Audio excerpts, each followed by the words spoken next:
ఉండేవన్నా రోడ్లు? అన్న గుంతలు గుంతలుగా ఉండి ఖరాబ్‌గా ఉండేయి. ఇప్పుడు చంద్రబాబు నాయుడు వచ్చిన తర్వాత సూపర్ చేసాడు. డెవలప్ అయింది బాగా. ఏ విధంగా ఇబ్బందులు పడేవారన్నా రోడ్లు గుంతలు ఉండడం వల్ల? ఇబ్బందులేముంది బండ్లు పంచర్‌లని అయ్యని చిరాకుగా మళ్ళీ ట్రాఫిక్ జామ్ అయిందంటే చాలా ఇబ్బంది పడాల.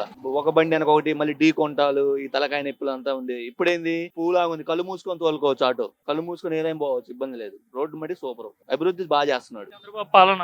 బాగుందన్న. మళ్ళీ జగన్మోహన్ రెడ్డి పాలన చూసారు. ఇప్పుడు 9 నెలలు చంద్రబాబు పాలన చూస్తారు. సూపర్. పాలన బాగాలేదా? లేదు. 10,000 వేసేవాడు కదన్నా మీకు? 10,000 ఎందుకు 10,000 కాదు ముఖ్యం మనకి.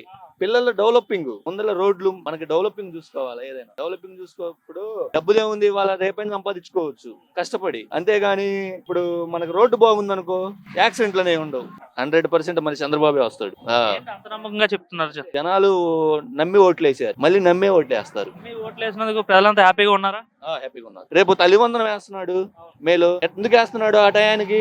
జనాలకి ఇబ్బంది లేకుండా ఆ డబ్బులు అనేది ఎదురు చూడకుండా అప్పటికప్పుడు పిల్లలకు ఫీజులు కట్టుకోవడానికి ఉంటాయని వేస్తున్నాడు. అది